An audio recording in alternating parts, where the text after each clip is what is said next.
and welcome to AutoSave. My name is Nick Andrade, and I'm here with my co-host, as always, Camille Salazar Hadaway. And Cam, today we are finishing our literal dive. It's a literal dive. We're literally diving into BioShock with this nostalgic game from 2007. Game of the year, no doubt. Mm-hmm. On last week's episode... Where you gonna go? Your life? Your family? They're a fairy tale, kid. No more real than something you read about in the Saturday Evening Post. Poor bastard. A motherless freak. Whipped up in a half-baked science experiment. You know, you should be thanking me. I brought you here. I showed you who you are. Nobody never told you nothing but lies till I come along. So Fontaine won't face us yet. He keeps running away like a coward. And we started to find a little bit more about Tannenbaum and maybe started to question more and more exactly what her motives were. She was a little pushy with us last week, trying to go after Fontaine. So maybe she is trying to also tell us what to do.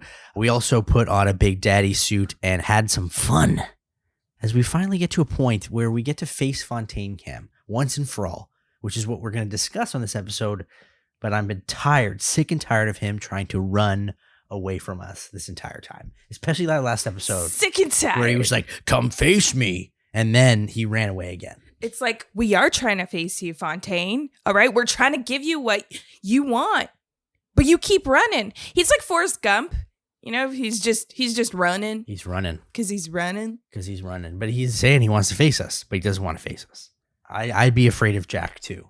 And as we saw with, what is the metadata of the game, all he is a pair of arms. Like, he doesn't actually have an entire body if you go third person. Oh, yeah. It's like, they're like, he's not a real person. We're just going to give him just floating arms. Kind of creepy, but that is BioShock after all. Does that make him more scary, more menacing? Yes, it does. Especially when, he's just a pair of hands. Like, you don't know what's going to happen. All right. So this is our final episode of the main story. So let's marinate, okay? Let's talk about this journey that we went through. All right. How we got to this point. Yeah. It's one of the most famous games, I think, in video game history in terms of twists and turns, and people remember this game. So what are these main plot points that we went through? Well, our main character, Jack, we met him, of course, on an airplane that is halfway past the Atlantic Ocean, where we ponder over a present and a note left by his parents. We've seen that photo of his parents 8 million times. Very creepy. It's like that. What's that famous farmer painting? I know it specifically because I watched The Weakest Link the other day, and it's American Gothic. Oh. That's what that painting is. Did you get the answer right? Or Weakest Link close. Told you? Yeah, Weakest Link told me. Okay. Yeah. Okay. Just checking. Just to put it on the record, Nick did not know either. The Weakest Link helped both of us. I mean, it came up today, which is kind of weird. All right. Yeah. Because I just learned about it the other day. Anyway, the plane crashes. He looks to be the only survivor. We swim to safety to what looks like a giant lighthouse, only to discover, wait, it's an entire underwater city. Only problem is it's filled with raving lunatics named splicers who have used this power created in Rapture, the city, and it's called Adam. This is what this power is. And they possess these out-of-world powers that have made them gone crazy, basically, which enters us into a very scary situation. Yes. Pretty much you're trapped underwater, suffocated by the craziness of Rapture, of BioShock and Rapture. Technically, yeah. Actually, I have a question now that I just thought of right now. What is BioShock in reference to?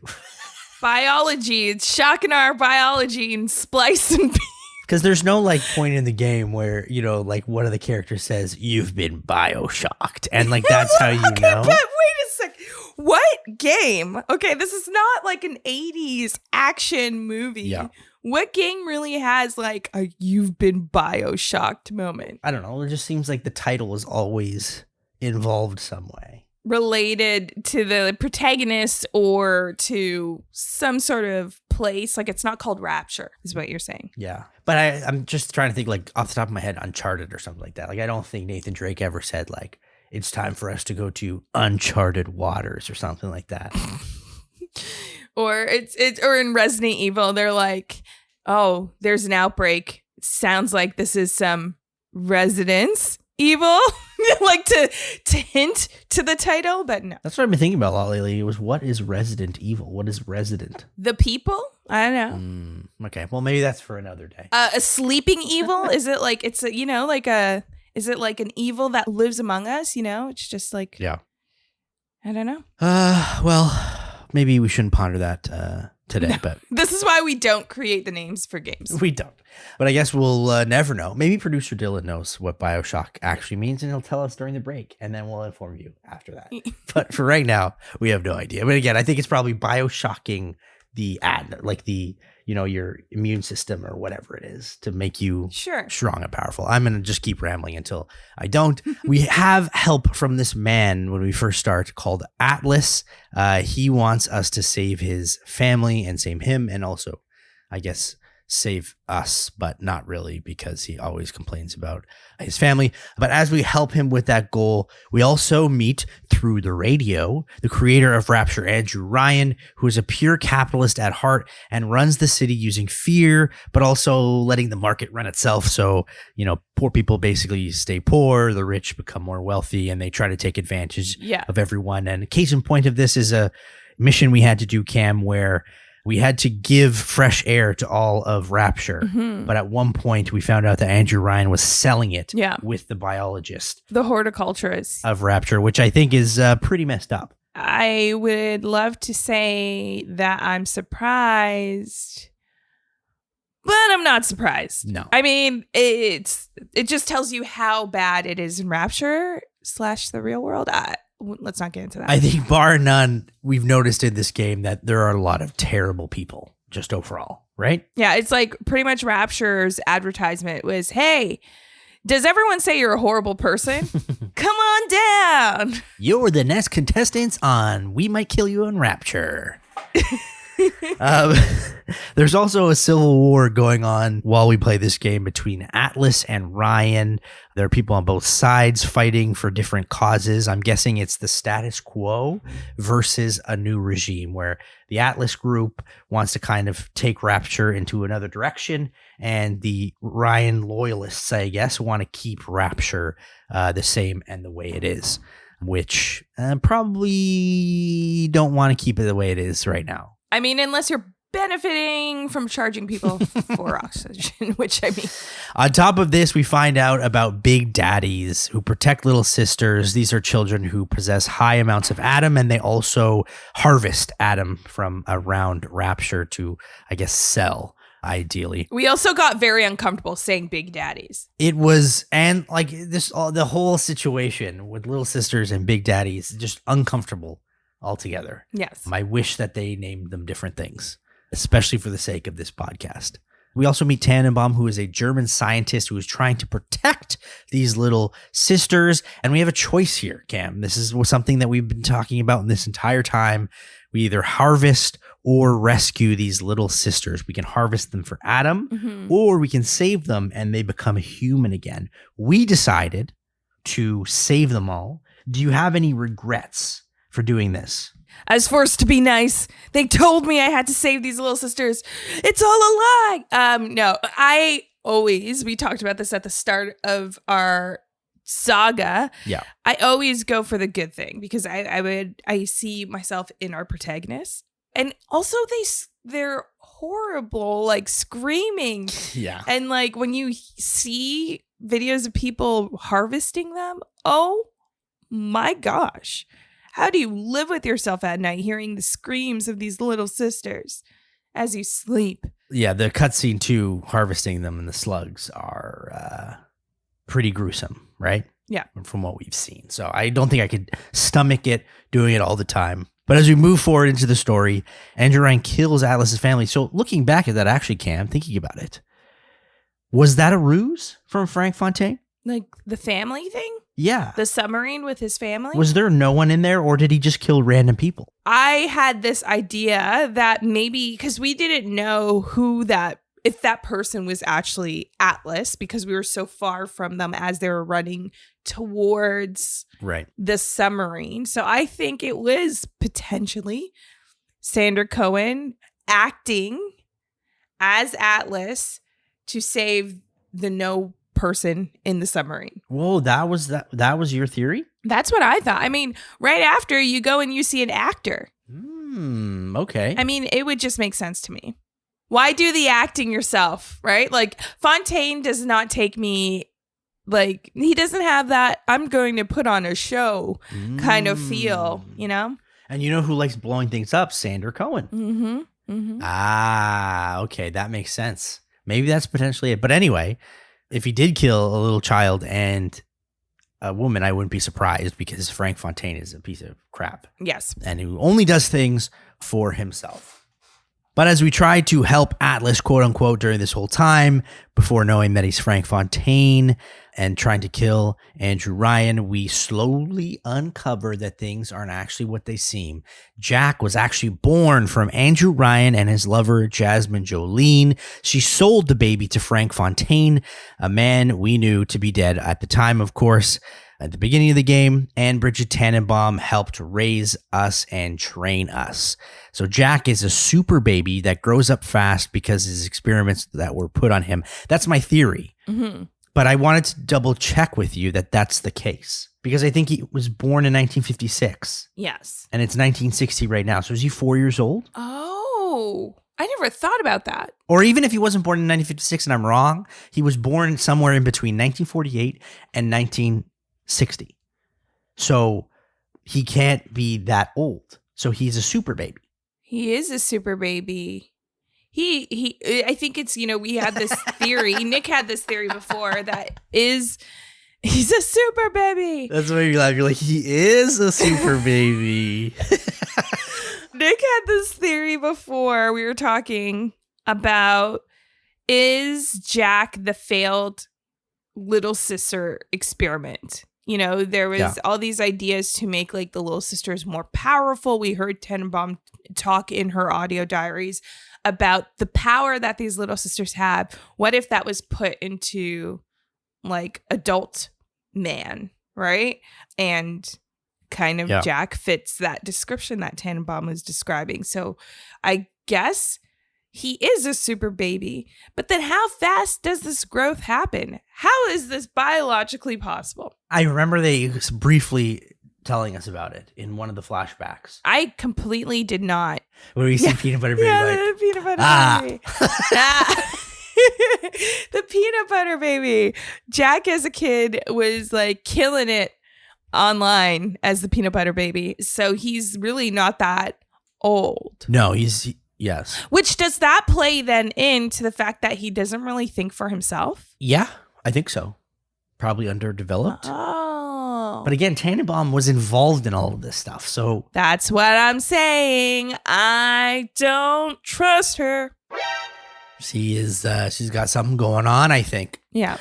So everything we knew about Jack's family, by the way, the pictures that we constantly saw of the screaming, as we saw the pictures every 2 seconds, was a lie. Even more so, we find out, as we're going to kill Andrew Ryan, that we have something in our brains that make us do anyone's bidding if you say the phrase, "Would you kindly?"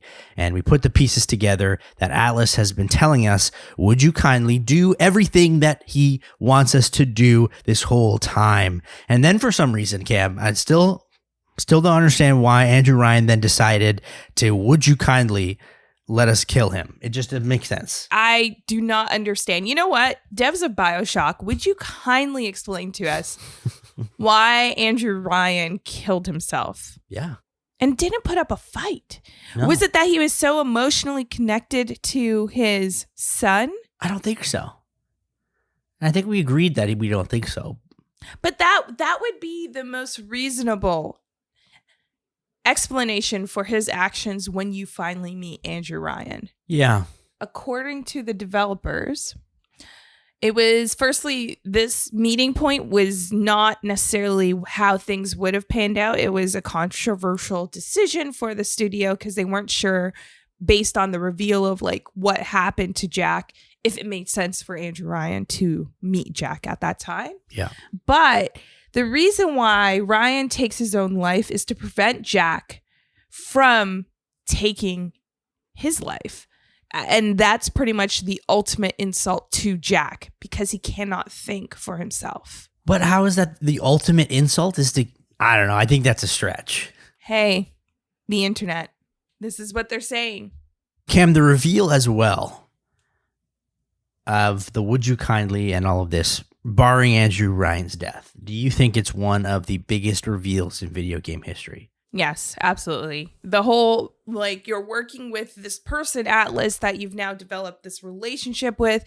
You're buying into his story that he has this family and that he wants to save his family, but also liberate this world of Rapture, this place of Rapture that has been, where the people have been taken advantage of. So he looks like this person that's just like you want to side with, has really good intentions, and is getting attacked for really standing up for the people, right? Yeah. But then when you get into it, you're like, wait a second, what?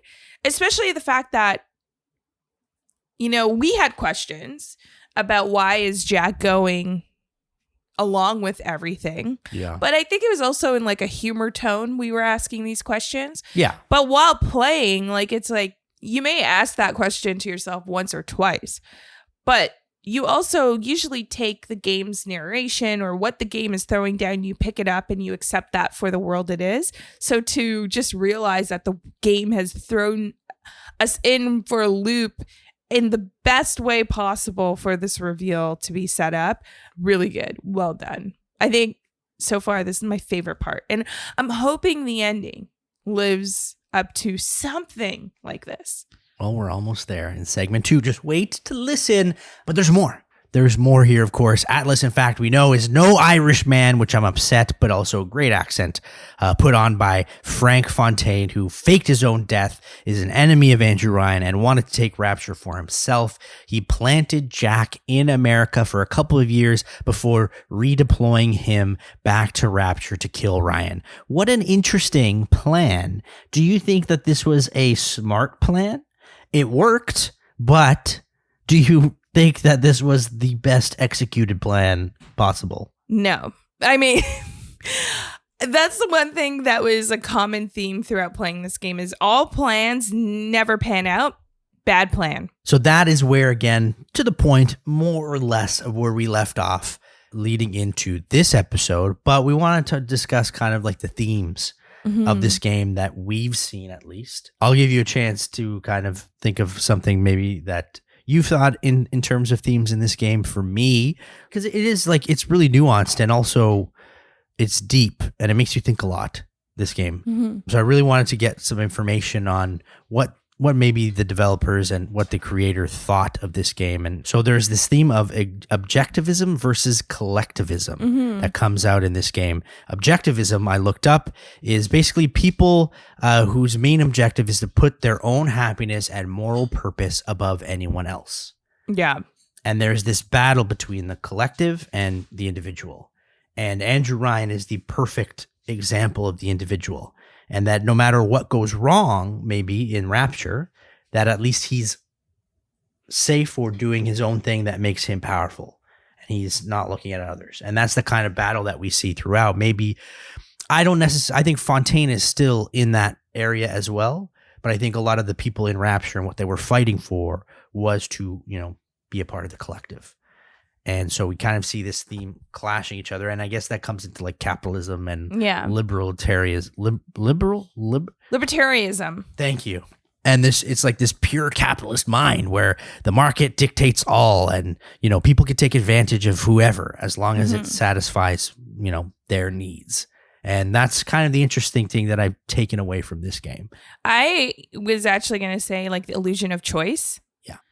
Because especially with that reveal, like that was the main takeaway from me, especially as a player, we usually think we do have choice going into any gaming experience, right? So it's interesting that in the game you have Jack, who has an illusion that he is choosing to help this person and save this family and save the people of Rapture, but he's being manipulated by that trigger, would you kindly? So he actually didn't have any choice to begin with.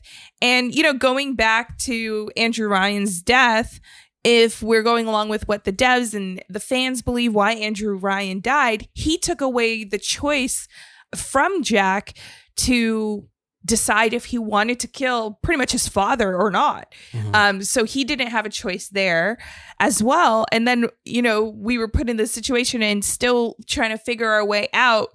And we don't really have a choice but to lean on Tannenbaum, right? So it's like even the people within Rapture, as well as Jack, have this idea that they had the choice to move down to Rapture for a better life, but they were really being manipulated as science experiments and lab rats. And then when it got worse, they then again were being manipulated that they're standing up for themselves by going against Andrew Ryan when really they were not. They were just making Fontaine's agenda go forward at their price, you know? Yes. And then as a player, it transcends then outside of the game to us. You know, we played this game. Like I said, you have an idea that when you go into a gaming experience, you're in control, right? That's literally why we have a controller. You're in control. You're able to make choices within the game. But really, a lot of games are pretty limiting because it is built by developers. They know exactly what they want you to do. They just make you feel like you want to do those things by creating interest points, if it's doorways or whatever it may be. And for this exactly to have us believe that in the lies of the game that we were actually doing something for the betterment of all of Rapture, or really going against the bad guy, as games usually have like a bad guy, it flips the switch and says, no, we actually are working for the bad guy. So it takes away that choice from us to want to be a good person, to show like we do actually not have a choice, and we do have some bad in us because we helped Fontaine all along. Now that right there is really deep. I thank you for your observation. Fun fact as well, the objectivist movement was created by someone called Ayn Rand. She wrote some books about this kind of stuff, and there is actually a thing called the Atlas Society, which is an American nonprofit organization that promotes the philosophy of Ayn Rand. So if you look at some of her books and the titling, and I think one of them says Atlas in one of the titles. I'm not entirely sure the full title. Oh, okay. And it also looks very BioShocky. Really? So Ken Levine, I think, took a lot of this. I'm not entirely sure if he read the book, or I'm sure he did, but he took a lot of those themes from her publishings as part of BioShock, which I think is really cool because I would have never guessed. BioShock looks very steampunk. Yeah. It looks, you know, that's where I thought maybe it was just going, but there's different layers to this. It's actually like, it's a really deep conversation that this game has, which a lot of games don't. Yeah. I agree. But that's it. That's up until where we are, Cam. We need to fight Fontaine. This is where we're all come. The pinnacle. The pinnacle. We came all the way down to this point to face Fontaine. But first, the question of the day. Oh, yeah. We need our question of the day. It seems like a long time to get to this, but Cam, how would you rebuild Rapture if it was up to you to rebuild the city once again in 2023? This is assuming, again, that the whole of Rapture is destroyed and needs to be rebuilt. Well, huge miss on OG Rapture's part for not having like a really lighthearted steel pan type of soundtrack. Steel pan, nice. Bringing the under the sea-ness to Rapture. I think that needs to be blasting through the speakers. Love that. Right? Mm-hmm. Now I'm just thinking like I'm going to be brainwashing all the people of Rapture by just blasting Under the Sea on repeat to try to make them happy. But then, yeah, I would actually build it out so people could breathe and not have to worry about oxygen. Smart. I would also probably put some emergency escape pods. Like I would really look to it as a safety for if anything goes wrong in Rapture, because we've been there. We don't want to do that again. let's just secure ourselves first and then maybe introduce a democracy. Probably a good idea. Yeah. To introduce a democracy. But then also, who are the candidates? Are they all going to be spliced? You're going to be the number one. Well, then it's not a democracy. I just put myself in power? No, I didn't wasn't say voted you put in. yourself in power, but I'm saying if you created all of Rapture, I'm sure they'd be like, wow, go Cam. And then they vote for you. All right. We'll go with that. So I'm not going to rebuild the city, but I am going to rebuild it as a theme park. Oh, that's cool. And it's just going to have That's a bunch smart. of roller coasters. And it goes up to the surface and back down. That's smart. So it's like you could see where all the splicing took place in this really cool rapid water experience that takes you under the sea. Yes. But again, you don't have to live there, which I think is probably the crux of the problem, right? Yeah, that's probably the best. I would pull up those carpets. Get that musky smell out of there. You and the carpets. Carpets underwater, near water, never work out well. They just smell really horrible. You know what I just thought of too? Everything we just talked about right now, just throw it all away. If they just had sunlight, they would have been happy. They were too far under the sea for the sun to hit them. Yeah. Vitamin D. If they just had a little sunlight, everyone would have been happy. Yeah. The end. All right. That's it for... No, I'm just kidding. All right. That's it. Welcome to AutoSave. This is what we do. We give fake endings to video games and we just call it a day.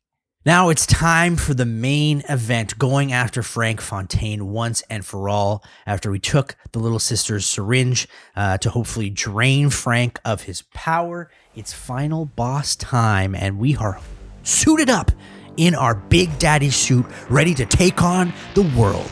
Next on AutoSave.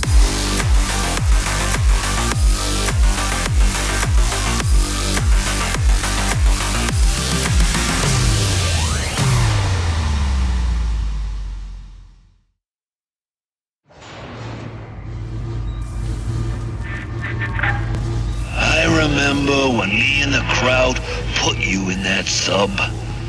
You were no more than 2. You were my ace in the hole.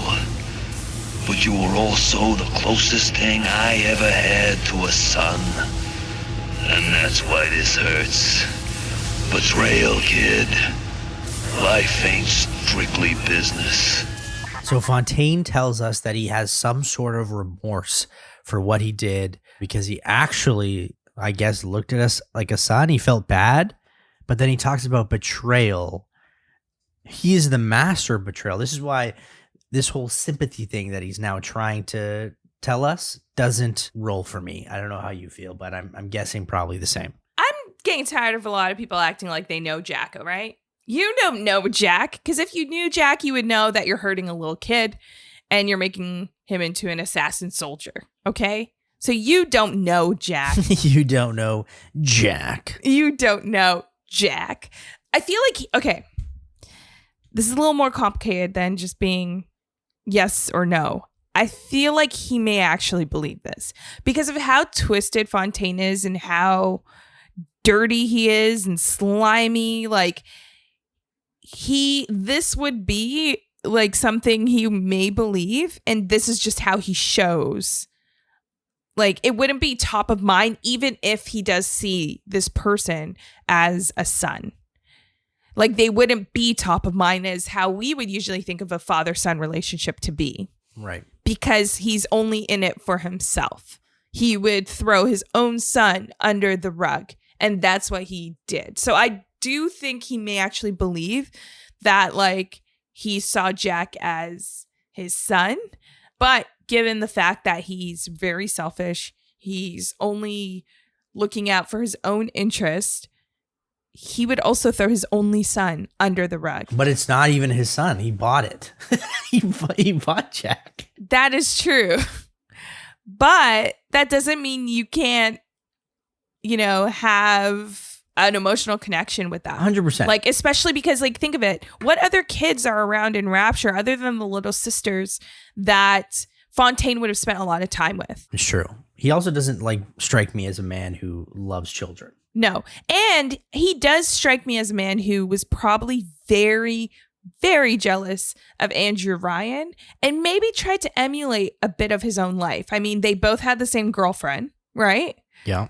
And maybe he also wanted to take his son away from him too. Well, he did that, and then Jasmine Jolene got murdered by Andrew Ryan for that happening. Yeah. So again, there's a trail here from what Frank has done. You know, like some of the classic gangster movies, there's always that underlying storyline with like either the rookie or someone that works under the boss that is trying to take that lifestyle that the boss has. Yeah. Whether it's through the boss's significant other or, you know, being close to the family. So that's kind of what I see they were trying to kind of loop in here. I think Fontaine's jealous, so yeah, I could see him thinking of Jack as his son. I mostly think it's like a last gasp of like trying to get him to stop doing what he's doing. But if you think about it, Fontaine, even though his threats are one-dimensional, he's not a one-dimensional character. Yeah. That's why I don't think all of these things could only be empty threats. I do feel like you have to have some truth from these characters as well, because they are more dynamic. Yeah, I agree. Once we get up the elevator, we finally meet Fontaine, who's juiced up on Adam. He doesn't even look like he's human, as Tannenbaum tells us to hit him with the needle to drain the Adam out of him, and it's off to the boss fight. Cam, how did you feel about this boss fight? Again, our game player who played the video version, Chris, played it on easy. Why you don't have to call him out? Well, I heard the information. Oh my I heard the gosh. information from our producer, so I had to call Chris out that he played on easy mode. He played on easy so we could easily understand everything that's going on. I if we agree. forget as a reference. I Okay, understand. he did it for a purpose. I stand with you, Chris. I wasn't talking shit. I was just saying it took him 2 minutes to fight him. That's all I was saying. Okay, And I wanted to fine. know if Fine. you were on normal, how long did Yeah. it take you to beat Fontaine? It took me a while, but before we get into the fight, can I say I was a little bit disappointed? Actually, a lot disappointed, okay? We've been seeing this little picture of Fontaine and his bald little head and like his like little mustachy thing. I wanted to see him like that and then maybe see him get juiced. We didn't even get to see him in like the version of the little card that shows up for his audio diary. It sounds like you're explaining me. I'm a little offended. Little mustache thing, bald little head. Oh my gosh. Payback for Chris. It does feel, yeah, I agree with you there. I just felt a disconnect immediately. That's the whole thing. It's like I felt disconnected because we've been seeing, firstly, we haven't, like, again, we're not seeing the real Fontaine, right? We technically can't see him because he got plastic surgery to look like Atlas or to create this persona of Atlas. Yeah. And then we see a juiced up version. It's like with this guy, you can't even get anything from him that's real. It's very frustrating. I think what they should have done here is you meet Fontaine for the first time, he talks to you, and then he juices himself up with Adam. So you get like a cutscene where he's just like, ah, ah, ah. Even if he's already in the chamber, right? Like if he's already, strapped to everything, and then he has his little like spiel, and then the juicing happens because we couldn't stop it in time. Like I just didn't feel yes, this is the Fontaine fight when I saw him. I agree with that.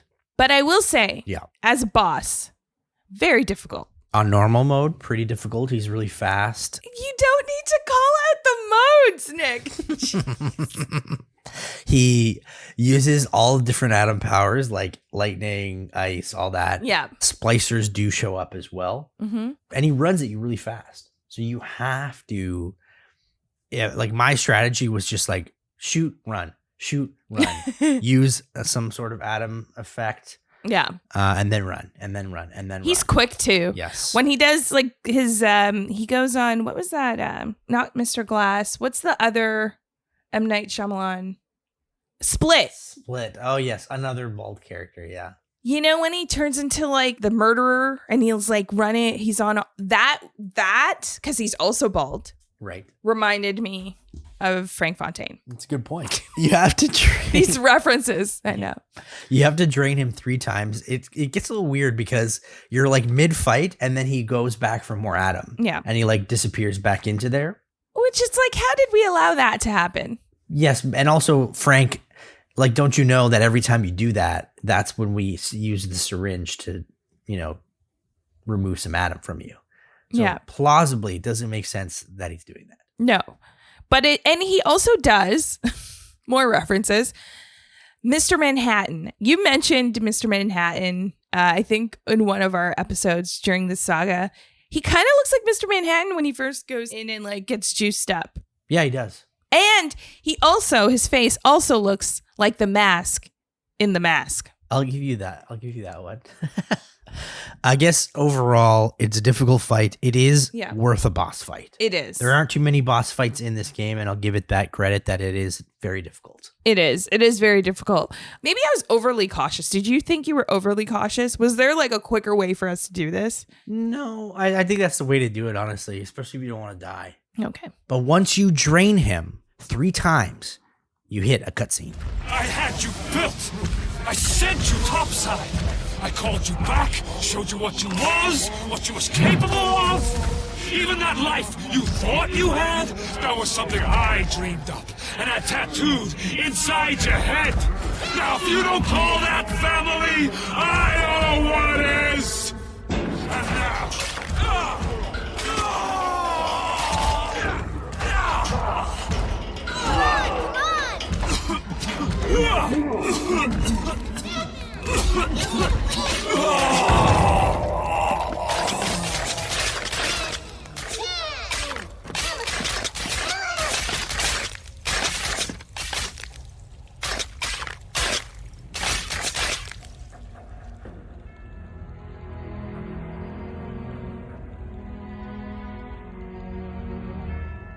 They offered you this city.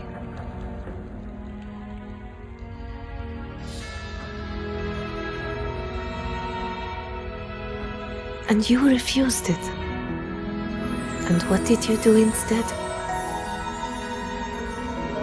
What I've come to expect of you. You saved them. You gave them the one thing that was stolen from them. A chance. A chance to learn. To find love. To live. And in the end, what was your reward? You never said. But I think I know. A family. I was shocked that this was the end. Same. I couldn't believe that after. I thought, one, that we were getting phase 2 of the boss fight, is what I thought was going to happen. Okay. And then 3, by the time I was looking at the credits, I was like, wait, what? What? It was a 2-minute cutscene that ended the game just like that. Yeah. I wasn't waiting for phase 2 of the boss fight because it was hard and I was done with it. Okay. But I was waiting for a face reveal for Jack. How does Jack look like now? I was looking forward to that. We didn't get that. Yeah. Also, when the credits rolled, I was in there thinking I was sitting in a Marvel movie waiting for after the credits for something to happen, and nothing happened. Like, this was the fastest ending ever. It was like they spent so much time putting this game together, and they're like, oh crap, the game has to go out on sale next week. Let's just put something together for 2 minutes cutscene and call it a day. I'm happy with the ending. Are you? I am. Like, you just wanted more of, like, more. Yeah, some, like, what happened to Tannenbaum was one of them. But, like, I'm happy that he raised the little sisters. Yeah. He brought them to the surface. It was happily ever after on his deathbed there at the end, too. All of the little sisters were there to support him. Like, it was nice. I was just surprised that just like that, it wrapped up. And then it was just one scene with Tannenbaum kind of explaining everything, and that was it. Yeah. Also, it was weird Tannenbaum was explaining everything. That's how I found it. Because when did she become the narrator in our story? I understand, like, she also did horrible things. So it's like, I get she's also getting her redemption through narrating the ending here. Yeah. Because it shows that she was, like, very happy to see these little sisters coming out of the situation. And, you know, now I could tell we could trust her because she was looking for their better interest after she realized what she was doing was wrong. Yeah. But we still don't have the answer of, like, what did she do to really help the little sister? She helped us. And I guess in turn helped them. But then how did she help the little sisters in the end? Yeah. Is she talking from a jail cell? I have so many questions. Also, it is cute to see that like the little sisters continued to have a relationship throughout Jack's life with Jack, it seemed like. Yeah. But I want to see how they look now. This is just the game of hands. That's all. They just show people's hands. No, it looks like a medical ad. Like, you know, like those ads, like, take this and you'll feel this. And it's like just these random cuts of like life events. That's what it felt like. So I don't even know if I believe this ending. Did this really happen? Guess what? There's another ending. It's the bad ending if you harvested all the little sisters. And we have that as well. So take a listen to how much of a contrast this is compared to what we just witnessed. And in return, you gave them what I have come to expect of you. Brutality.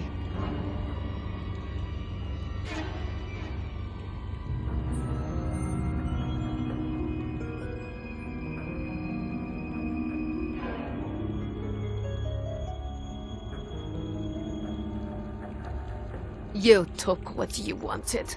All the Adam, all the power.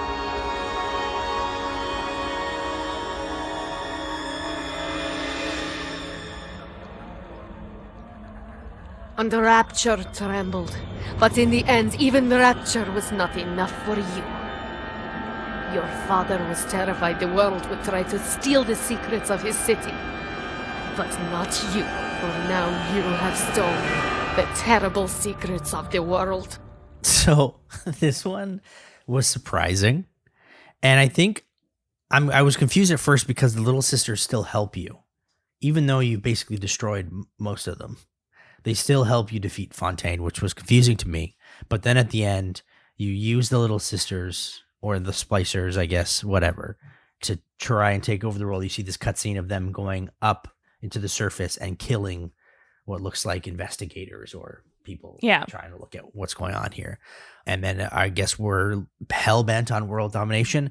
I'm confused about this because we don't know much about Jack. Yeah. We have just followed orders this entire time. The only choice that we had was either to save the sisters or to harvest the sisters. Yeah. And just based on that one choice, we have become an evil mastermind.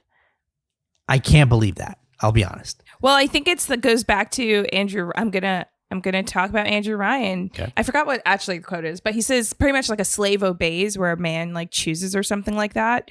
And I think what the two endings represent is that, right? So even though we were being manipulated, if you did choose to harvest the little sisters, you're actually falling into that idea of what Andrew Ryan thought a slave who to be, because it just obeys kind of their programming, their role, what they were set out or born to do in this case, which was to be an assassin and to keep the interest of Andrew Ryan alive, right? Okay. But yeah, I could also understand your point of view, like that whole jump. It's like, why keep your father's stuff alive, especially when he's dead? But he also he took it to even further because then he was like, I'm going to take over the world, where Andrew Ryan wanted to keep his secrets. Does this live up to an ending that then fits with that huge reveal, that huge twist? I don't think this. So any of these endings really do that. It's really cool, the directions they took for the endings, but I feel like they needed to put more animation and like a cut scene together to really have you buy in. That's a good point. Because I still don't feel anything for Jack. I don't care. Yeah, the ending makes I don't feel anything. Yeah. Because again, I think the whole story built up with Fontaine and Jack, and then it just ends like that. It's kind of strange. It's kind of weird that both endings are like super far extreme for both of each other. Like it's like a fairy tale ending almost. And then it's like Jack the Destroyer on the other end. I know there's other games out there. Mm-hmm. How does this lead into the other games? Are they not the same story? You know, like, so it's that kind of thing. I'm like, I have that mystery now that it's been so many years later and I know that there's other games out there. Yep. Like, how does that work? Yep. So I guess it works into having me want to play the other games just to know, or at least know what happens and look it up to see if they're linked, because the twist in this was so good. Also, with the bad ending, when you harvest the little sisters, there's a nuke in there. So does this mean Rapture was built near where I guess the government had a nuke sitting? So then does that mean that, because it comes right after that scene where the splicers attack the Coast Guard, I guess that is? Mm-hmm.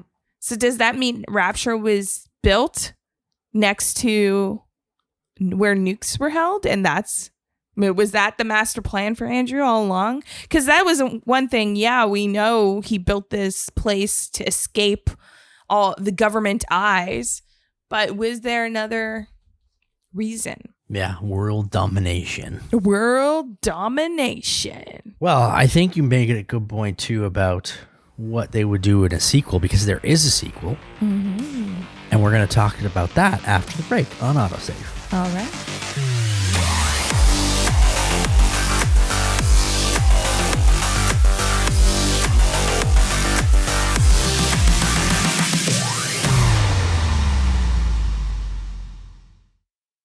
So after the first game, Cam, they made two others. We have BioShock 2, which is a sequel to the first game that got less than stellar reviews compared to the first one. And then we got BioShock Infinite, which was another smash hit.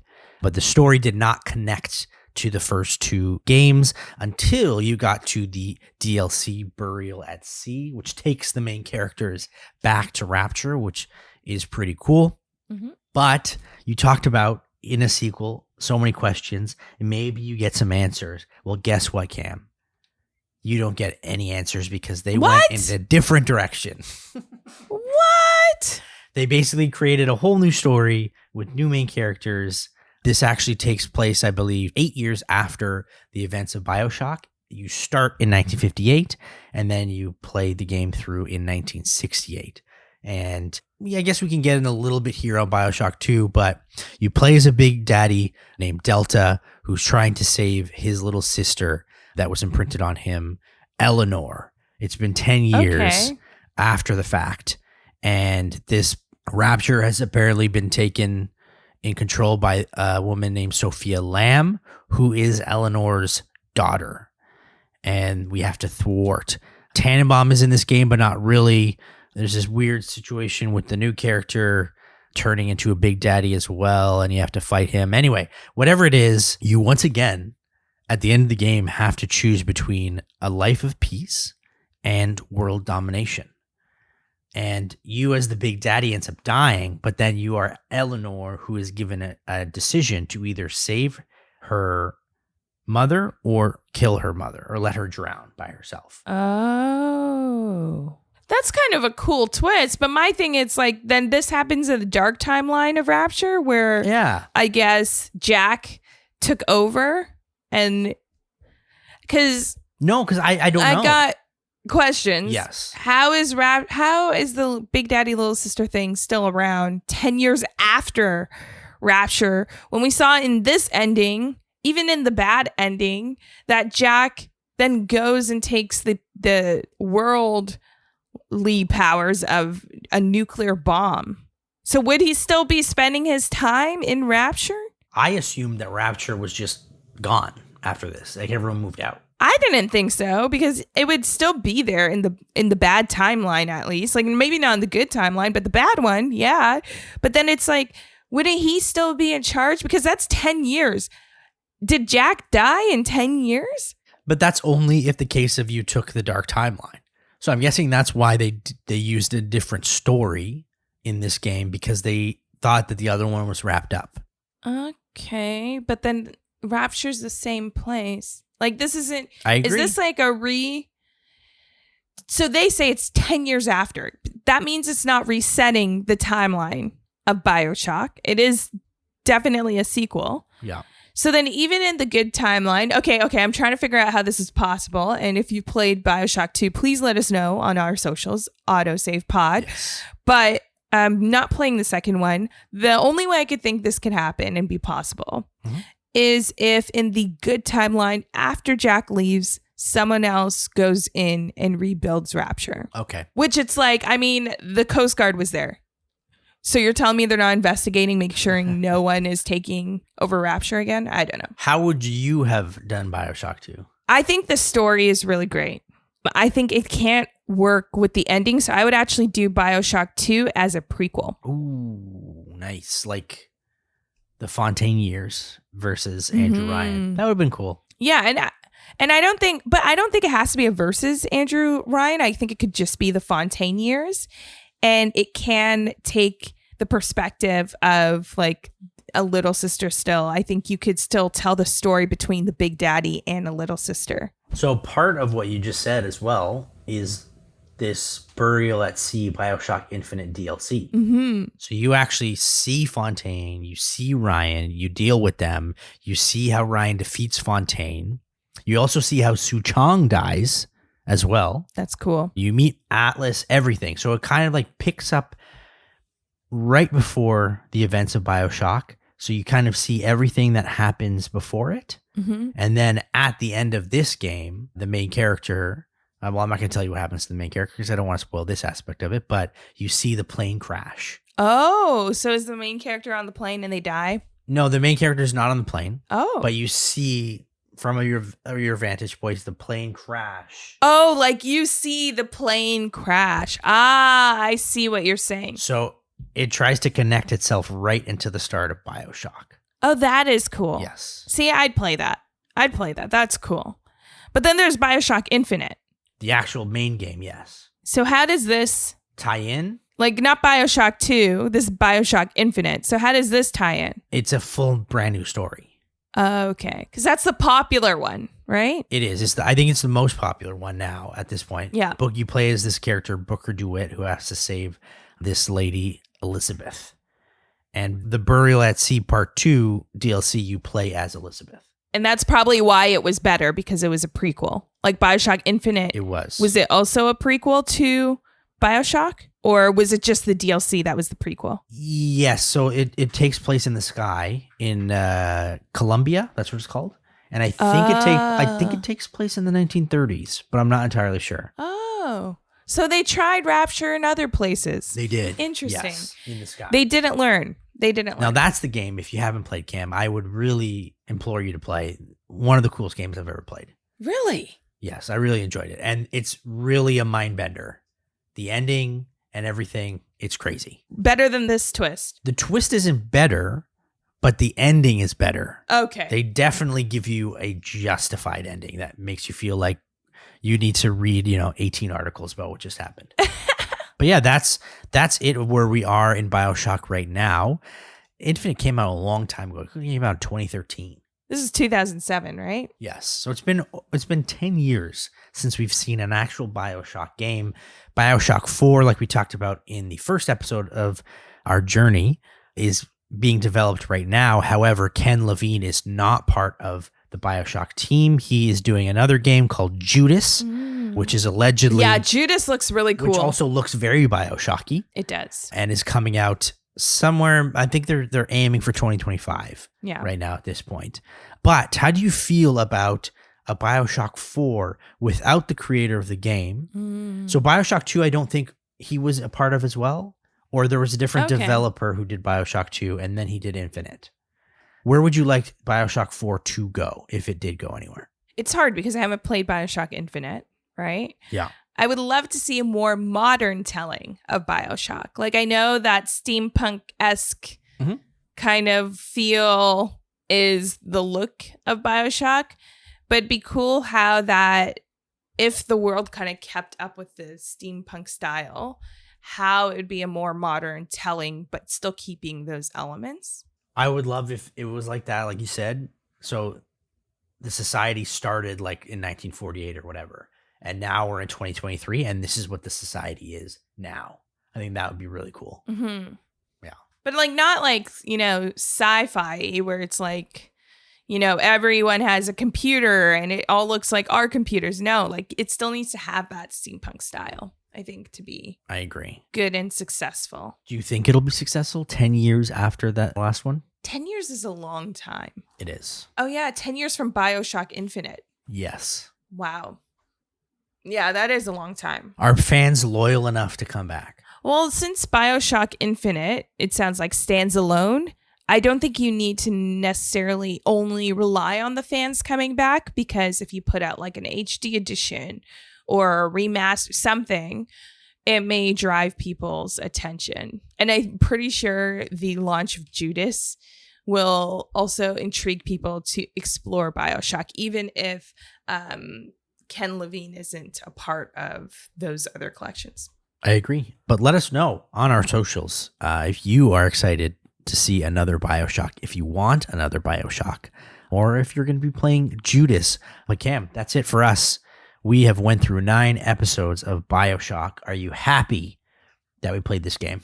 I'm happy because I think I was able to add one of the biggest twists in video games history to my list of like moments in video games. And I think there's a few things in the gameplay that really shows the date of the game. I think for its time, it definitely deserves the game of the year. Yes. But we can see how much gaming has evolved since that time. Exactly. Which, saying that makes me want to throw up, because 2007, I was 18 Back years in my old. day, this was game of the year. Oh, God, we're old. But that's okay, because we're going to keep playing any old games, new games, young games, hip games. It doesn't matter. Oh, don't say hip. Yes, that is a faux pas. Yep. I apologize. This is showing my age exactly. But be on the lookout for what our next game is. We're really excited for that. And be on the lookout for our show coming in the next few months, because there are so many good games that are coming out, and we are going to play them and play them along with you next time on AutoSave. AutoSave is produced and hosted by Camille Salazar-Hadaway and myself, Nick Andrade. The show is also produced by Dylan Wilson. Gameplay and additional elements provided by Chris Seitzer. Technical production by Kevin Hilsden. Executive producer, Clayton Hansler.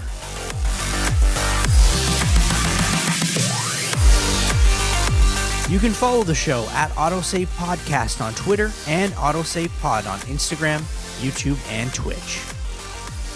You can subscribe to the show wherever you're listening to it right now, and if it happens to be Apple Podcasts, kindly leave us a rating and review, but only if it's good. AutoSave is a Soda original, hosted on the Soda Podcast Network. AutoSave.